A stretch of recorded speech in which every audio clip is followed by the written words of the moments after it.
The right habits put you in control of your health, relationships, mindset, and more. But most people lack the tools to stick with those habits long enough to see results. That is about to change. Welcome to the Unshakable Habits Podcast with your host, habit change specialist and speaker, Stephen Box.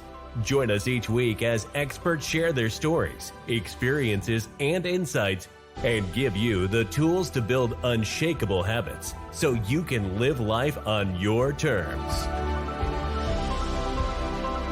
It's time to take your habits from unsustainable to unshakable.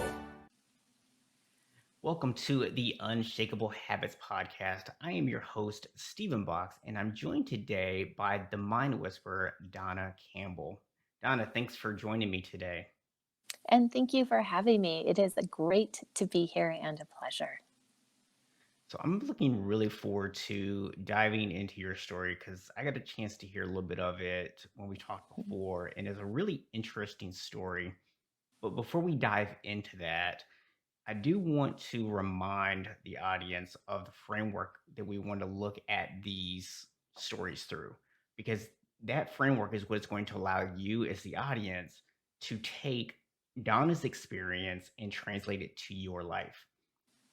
So the first thing we're going to look for is the vision. And remember, a vision is not a goal. A goal is a specific thing that we're chasing after. A vision is really an ideal. It's what we want our life to look like. Then we're going to need to develop some skills in order to achieve that vision. So be on the lookout for the skills that Dawna developed while she was working towards her vision. And then finally, what are the actions that she had to take to build those skills? So those are the three pieces of the framework that you want to be looking for as Dawna tells her story today.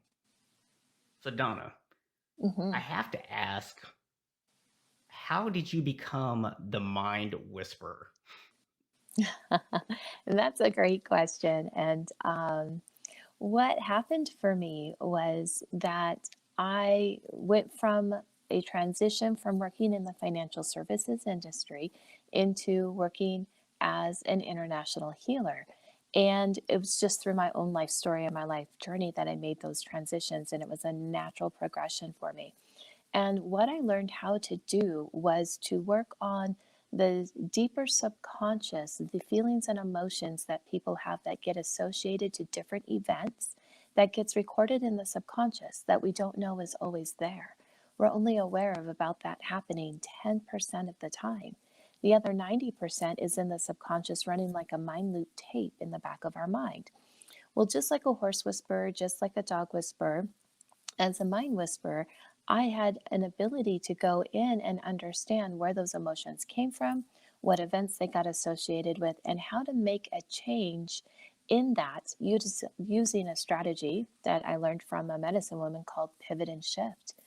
And when I talked about it to a friend of mine, I said, well, I just start with a conscious thought, and I find the thought under the thought under the thought under the thought under the thought back to the originating set of circumstances, and explained what I did for a living. And they looked at me and said, well, I have no clue, but you must be a mind whisperer because you're working on the brain with people to correct behaviors and patterns to move them forward in life.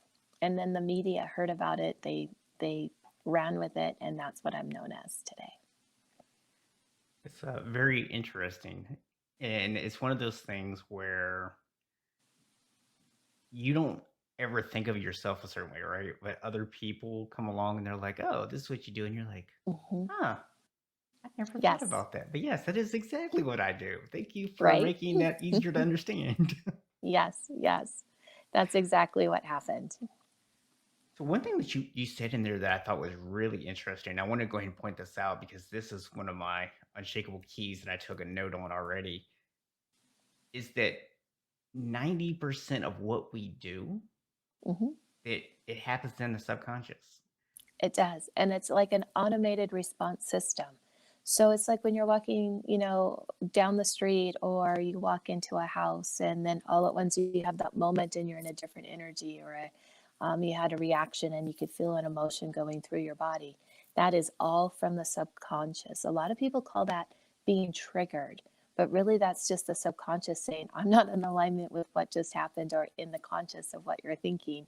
And there's a disconnect. So that is an area that needs to come together to be in alignment, and instead of having that disconnect. But yes, 90% of what happens is in the subconscious. They're automated responses. It's your programming system, if you were to think of it as a computer, and it just runs on autoplay. So something that's interesting, and we'll jump more into your story here in just a second. But one thing that you're kind of pointing out here that I think is interesting is we're talking about kind of reprogramming your thoughts, and you used the word alignment. Now, a lot of Mm-hmm. people, when they think about their thoughts and changing their thoughts, it's all about, Mm-hmm. oh, I have to try to be positive about everything. It's about And being I, in alignment. yeah, Yeah. and I know, as just as an example for our audience, if you are, say, driving down the road in the morning and somebody cuts you off in traffic and Mm-hmm. you get really upset about it, well, you might be able to take a deep breath and calm yourself down and feel like you've moved past it. But on a subconscious level, you haven't. You're still Mm-hmm. holding on to that anger and that frustration because you haven't actually done anything to let go of it. So kind of Mm-hmm. explain to people what the difference between just trying to think positively and Mm-hmm. actually getting in alignment is. Right. Well, the law of attraction says your thoughts create your reality. And we hear this all the time.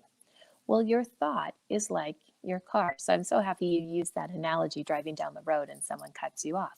You could be driving your Toyota one day, you could drive your Jeep the next day, and you can drive your Lexus the next day. But all you're doing is changing out the vehicle that you are driving, and that's like your thoughts. Now, in order for your car, say you're driving your car, in order for your car to move forward, you have to put a fuel into the car. And different types of cars take different types of fuel. There's regular gasoline, there's premium, there's supreme, there's diesel, there's hybrid cars and electric cars. There's all different kinds of cars that take different types of gasoline. And if you don't put the right gas, the fuel in the car, your car is not going to go very far. And that's exactly how we work as humans. We have a thought, but in order for that thought to propel forward, that conscious thought, it needs to have an energy or a fuel, which comes from the subconscious. And if that energy is not in alignment with your conscious thought, there's a disconnect. And you can think positively, consciously all day long, but if you don't have the right fuel, the right energy going into it, your positive thought isn't going to go very far. So we do this all the time in manifesting. We'll say, I want to have more money, or I want to have a raise of, or. And yet on the deeper inside, we feel a lack or an unworthiness or that we can't have it, but we're asking for something. You can change your thought all day long, but unless you change the energy, the unworthiness or the lack feeling, you're not going to be able to invite that more in because it's not in alignment. And 90% is your energy that, well, 100% of your energy is going out, but 90% of that is an unworthiness or a lack energy, for example. And just like a radio tower, a sender and receiver, the universe is going to return that to you, not the 10% positive thought, because that 90% is a lot more powerful than the 10% thought. So for anyone listening to this podcast, make note of that. It doesn't matter if you consciously try to be positive. It doesn't matter if you try to manifest things into your life or whatever, if you don't truly believe that you can actually have them, if you don't feel like you're worthy of having them. Even for those who might be more spiritual and might kind of think of like, oh, this whole manifesting things yourself thing is crazy.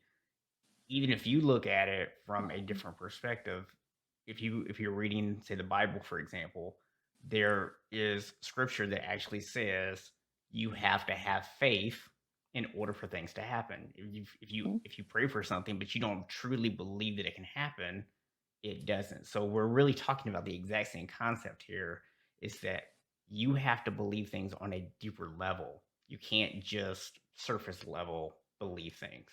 So that's a great Mhm. explanation of that.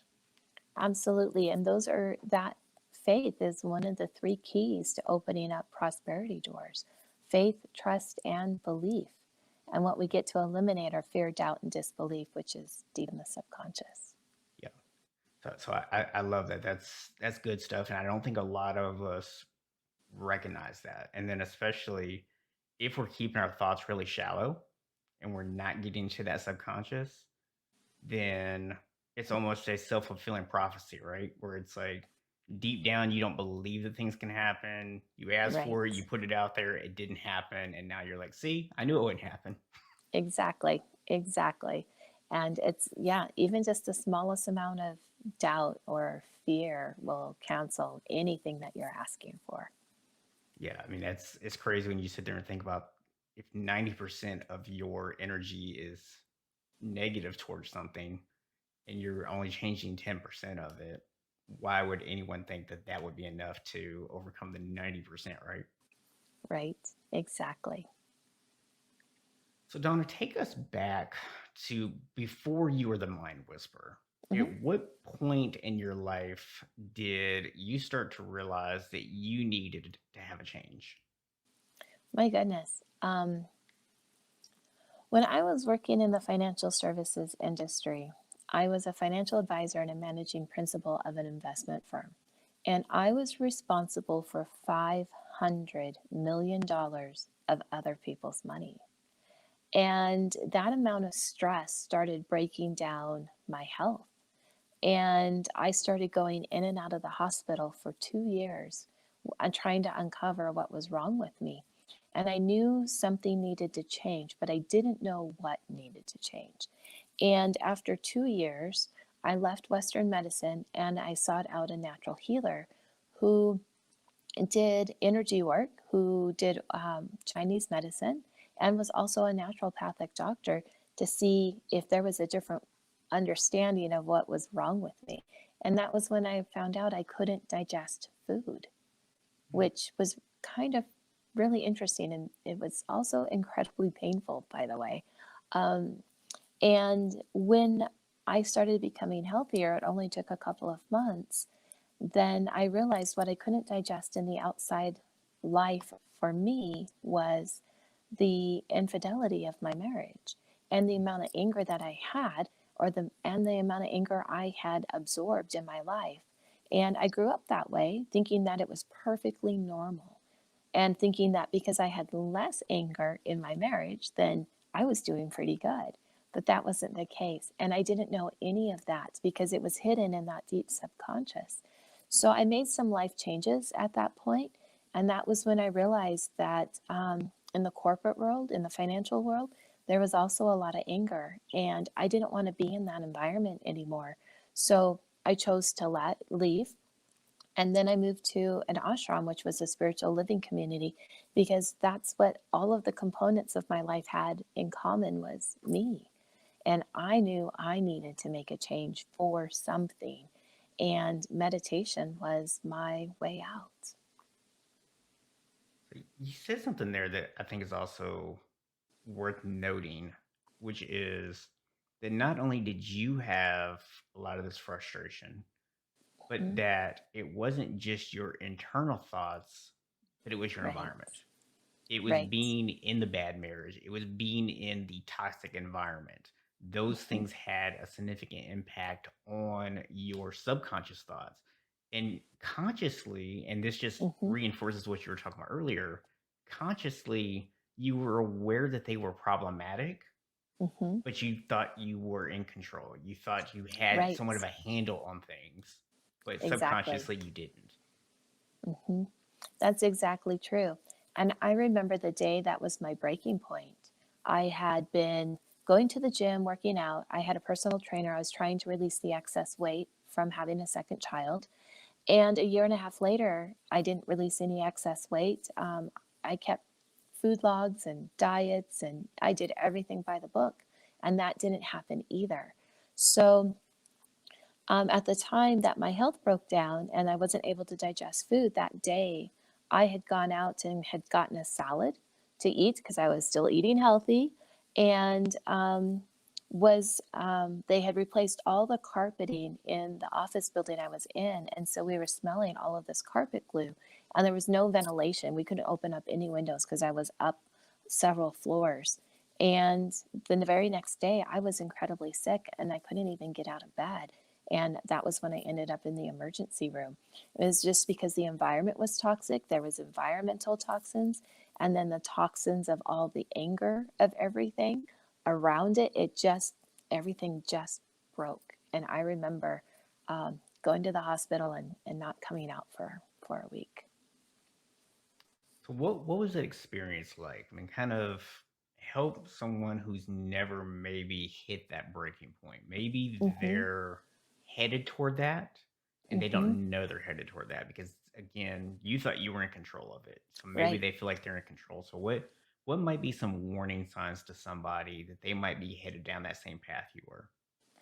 You know, what happens a lot of times is we get stuck in our head and we don't feel what's going through our body. So if you know that you need to make some changes, you don't know what those changes are, or that that you're might be not heading down the right path, it's to get out of the head and feel the body, because the body is the very first indication that something is wrong, not the mind. And so all you have to do is stop yourself, take some deep breaths, and assess, what does the body feel like? Where do you have pain? Where do you not have pain? Do you have tension? Do you feel the pressure inside? Or does it feel pretty calm and relaxed inside? Because that is going to give you the indication first of what is right and what isn't. And often it's the very last thing that happens before you go into those moments of physical level dis-ease, because the energy comes in and the energy we send out, because we're constantly moving in and out of different energies. And when you have repetitive thoughts or repetitive energies for a long period of time, for me, it was 30 plus years of holding on to all of this anger that I didn't even know existed inside, that it finally went into my physical body and it just broke. Um, if I would have stopped and realized how my body felt, I might have done something a little different. Yeah. Yeah, I think it goes back to what we were talking about earlier. It really is about Mm-hmm. awareness. And Yes. in this particular instance, it's not just awareness of your thoughts, but certainly pay attention to, are you losing your cool more often? Mm-hmm. Are you more uptight? Do you feel stressed all the time? But then also listen to your body. Like, do you have muscles that are constantly getting tightened up on you? Do you have digestive problems? Like all of these things, they could be a physical issue that might just be something that Mm-hmm. has nothing to do with your emotions or what's going on, but they could also be signs of that. So it is definitely, if you have those things, it's worth kind of investigating and seeing, okay, is this an actual physical thing that's just going on that I can take care of physically? Kind of like you talked Mm-hmm. about with the weight loss. There's plenty of people that weight gain is something that they literally just need to eat better and exercise, right? And that's all they need to do. Mm-hmm. But for some people, the weight gain is a byproduct of what they're holding on to that they may not be aware Yes. of. Yes. And mine was anger. I will tell you, after my marriage dissolved and they left the house, I quit going to the gym. I quit the diets and the food logs and everything. And if I wanted brownies for dinner, I ate them Yep. because I was happy. And Yeah. because I had released the anger that had been holding on, 40 pounds fell off of my body. Yeah. So, um, so yes, for me, it was the emotional weight of anger that I was holding on to that created the excess 40 pounds on my body. And it's funny you mentioned that because one of the things that I actually talk to my clients about all the time is we're not going to do food rules, and we're not going to Mm-hmm. do all this, like, oh, I have to do a certain amount of stuff. We do a lot of trigger workouts, things like that. They're just like, Mm-hmm. hey, keep your foam roller next to you to remind yourself to foam roll or whatever, right?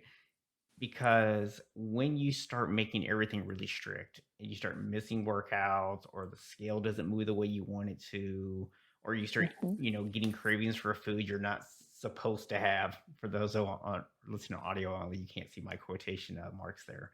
Then what happens is that actually creates extra negativity and stress in your life. So now Mm-hmm. you're just reinforcing those subconscious thoughts that you're a failure, or that you're not good enough, or whatever the case may be. You're just reinforcing them because you're giving yourself all these rules. And the only Mm-hmm. person who made up the rules was you. Right. These are rules you put on yourself. Exactly. Exactly. And that was a large part of when I learned about moderation and everything in moderation, including moderation. And if your Yep. body's craving something, it probably needs that. But if it's in excess of, then there's a time to make a change. So it's all about keeping a balance.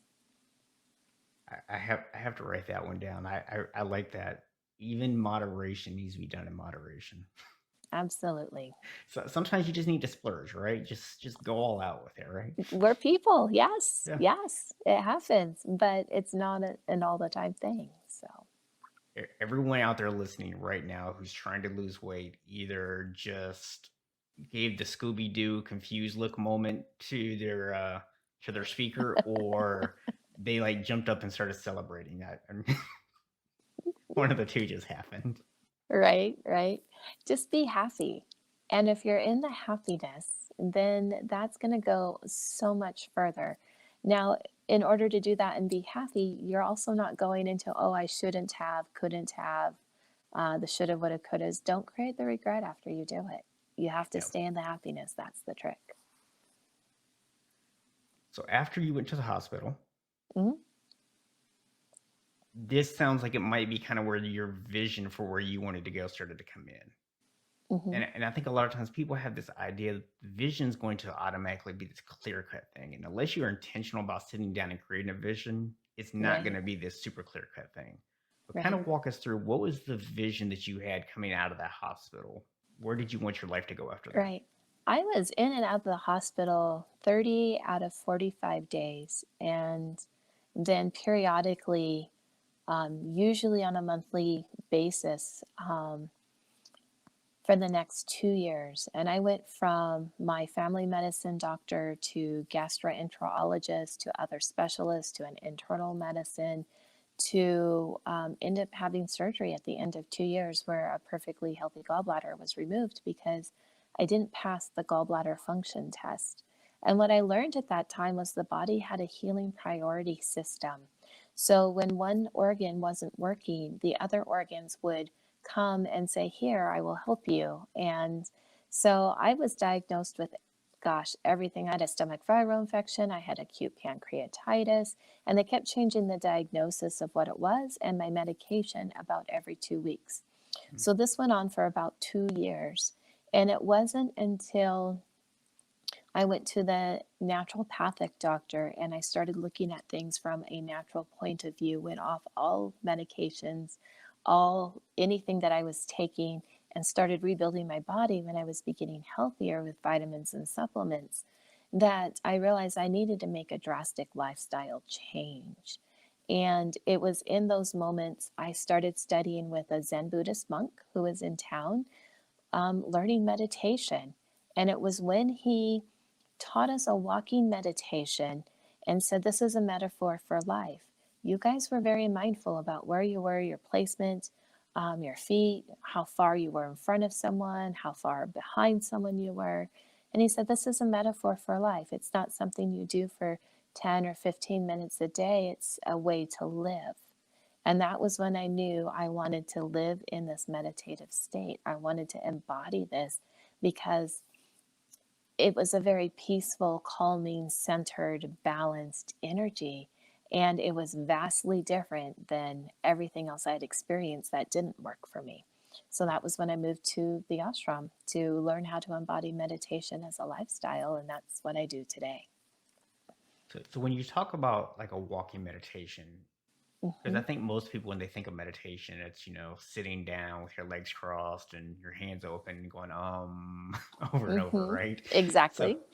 so talk to us a little about what is a walking meditation, or what is just meditation in general Hmm. outside of the Uh-huh. preconceived idea we have. Right. So the way he taught us the walking meditation was he had our group stand up and we were in a circle, and he had us walk in a circle for 20 minutes. Your only job during that entire time was to have complete awareness of where everything was in the room, the other people, how the pace, where your placement of your feet were, your body, all of that. So it was about complete awareness. And when he said it was a metaphor for life, he meant that this is the state to live in, whether you're driving your car, washing the dishes, tending the children, cleaning house, working. This is the state of mind to be in, complete awareness. Yeah. And what I learned was it's just a shift of your brainwave patterns. To be in a beta brainwave, I'm talking, you're listening, we're in beta brainwaves. But also in those beta brainwaves, we have some of those feeling words like frustration and anger and resentment and anxiety and depression in the higher beta brainwaves, the stress, the pressure, the worry. When you start lowering the different brainwave patterns, it happens naturally for every person throughout the day. The next level down is the alpha brainwaves, and this is where we start to daydream and you start to feel good. And you're thinking about your vacation trip, or you're seeing you're imagining what's happening at a meeting that's coming up. And then the next level down is a theta brainwave, and that's the meditative state. And it's also an energy of where we can just be without thought. So we do this naturally every time the sun rises. We go through all those brainwave patterns. When the sun sets, we go back through them in the opposite order because we need them to go to sleep. So a theta brainwave is when you're awake, but you're asleep, but you've been dreaming, but you woke up, but you know you were asleep. And that's a theta brainwave, and that's the state of beingness to be in. So there's a way to do that and yet consciously live and still be active, still talk, still do all the things that you need to do in that. And that's part of what I learned between the ashram and some different studies of how the brain actually works. It's kind of cool because what you're really talking about is you're taking this concept that some people might call like a woo-woo concept, right? Of, Mm-hmm. the meditation and everything, but you're not just leaving it at that. You're really kind of attaching the science to it also. It's like, no, Right. look, there's actual science here. Mm-hmm. And it's just a matter of you have to tap into what we know is actually there. Right. Exactly. Exactly. And you can be in different brainwave patterns all at the same time. We have two hemispheres of our brain, so we can run multiple brainwave patterns simultaneously. Um, what I find really interesting is that you can be in a beta brainwave actively working, but when you start to drift off and think about your vacation or what's coming up the next couple of days, that's that alpha brainwave. So you can be in a beta brainwave and an alpha brainwave simultaneously. The same thing with beta and theta. The same thing. There's two other brainwave patterns as well, and we alternate between them, and they can run supersonic fast. You can have multiple ones in the same fraction of a second. But when both of your hemispheres come into alignment and they're running just one brainwave pattern, so this is where you see people bend spoons, levitate, um, astral project, bilocate, different things like that that we think are woo-woo topics out there. It's because they were trained in such a way to have their brain waves in both hemispheres run in synchronization, and when that happens you can do those things. And that's the whole practice of the different yogis and the different people that we hear about around the world. It's just that they trained in such a way that they got their brain waves in synchronization. And kind of speaking of that, one thing that you were telling me when we talked the other day that's kind of interesting is when you do a session with a client, Hmm. you're able to really kind of almost be in the room with them, even though you're far apart, and you can actually sense what they have going on. Hmm. Absolutely, absolutely. because physics says there's no time or space. And you can take a cell from a liver and put it in one country, and take a different cell from the same liver and put it in a different country. And if you traumatize the cell in one country, the other one will react and respond as if it was also traumatized, although it was never touched. And it's because everything is connected. In this case, it's connected by DNA. So what happens here is, for me to work on a client, you can be in any set of brainwave patterns. I'm the one that goes into that meditative state, and then we are all energy. So I can merge my energy with that person's energy, and it creates a third energy field. It happens naturally anyway. It's like when you're walking down the hallway and you walk into a group of people and you feel the energy shift and change because they're in a different emotional state than what you may have been. So what I do is we merge those energy fields together, and because of that, I can feel and sense everything going on with the other person, so we don't have to be in the same place. And then even if we were in the same place, we wouldn't naturally be touching anyway, because there's always a space in between, even all of your own cells. And that's where your divine essence is. And that is where that energy is that goes through the body that creates the life that we live here. So it's an emerging of energy fields, and then you can sense and feel everything that's going on with the other person, do the reading, see what needs to change within them, and through the series of asking questions, they'll uncover what that is for them. It's interesting that you kind of use this example of walking into a room with other people, Yeah. because one thing that I've even noticed in my own life, especially over the years, as I've become more aware of Mm-hmm. my own body and things that I have going on, and what my subconscious has going on, is I've become very attuned to the energy of other people around me. Because Mm-hmm. I'll go to, say, a sporting event where everyone is happy and they're excited to be there, and I can be around 80,000 people and it Mm-hmm. doesn't bother me at all. I enjoy it. Yet Right. I can go to the grocery store where everyone's in a rush and everyone's hurried and everyone's Mm-hmm. frustrated, and I can't be within 2 feet of people because the Yes. negative energy coming off of them, just like, it makes You me feel it. frustrated. Yeah. Right. You feel it, and we absorb it. Absolutely. Yeah, so it's funny you said that, because I've noticed it myself, where it's just like you can Mm-hmm. literally feel their energy and you can feel the impact that it actually has on Right. you. It does. And it's like, going to that office meeting. Before you even get there, when you're walking down the hallway, if it's going to be a good meeting because everyone made their numbers, or a not so good meeting and we all need to step up to the plate a little bit more. You feel that long before you even get there. And yes, Walmart feels different than Target. Target feels different than Costco, and Costco feels different than say, the mall. And then, of course, Tiffany's, that's a whole different end of the spectrum. That feels completely different than the rest of those stores. So, Yeah, yes, there's an energy with it all, and you feel it. yeah, a lot of it comes back to, going back full circle here. It's Hmm. the subconscious thoughts of Yes. people. It's not Hmm. it's not necessarily. I mean, they may notice some of it consciously, but it's really their subconscious that Right. is we're It's picking up on. right. And everyone's sending out those frequencies, and we're all feeling it, and we're all bringing it back in to go into that shared energy field. Absolutely. Yeah.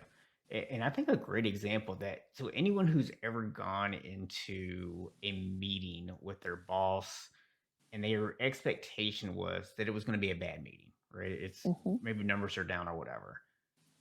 And if you had one of those bosses that, and this was the first time you saw them do it, but they just came in and said, "Hey, look, you know what?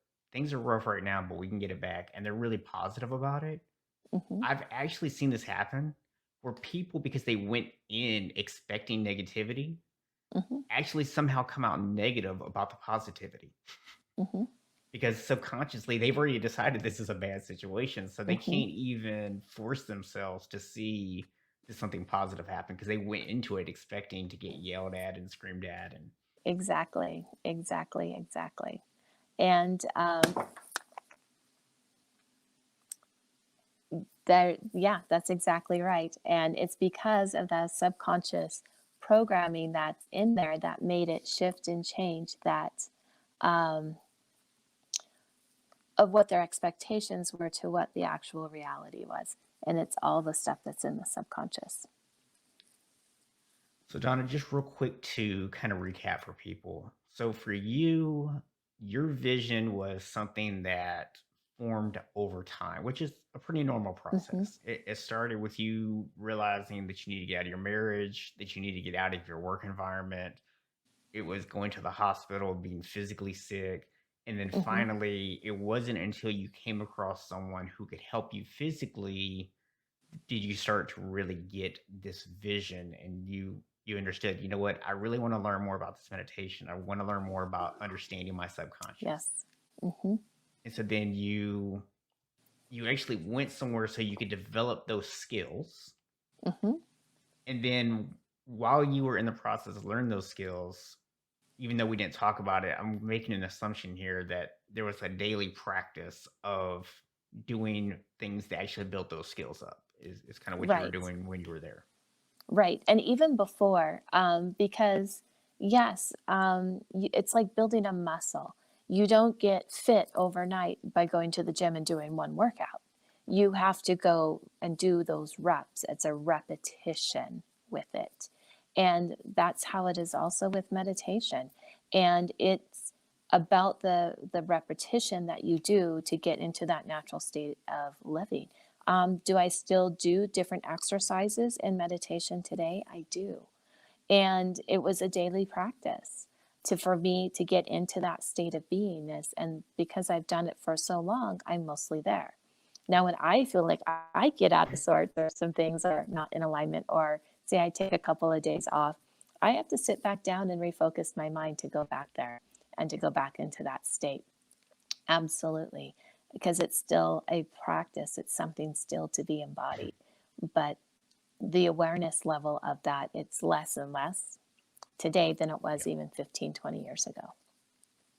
Yeah, it's funny that you mentioned that because that's something that I know I've actually worked with people on in the past too, is kind of understanding when it comes to building an unshakable habit. We talk about that Mm-hmm. being something that happens really automatically because that's what habits are. They're behaviors that we usually Mm-hmm. aren't even aware of.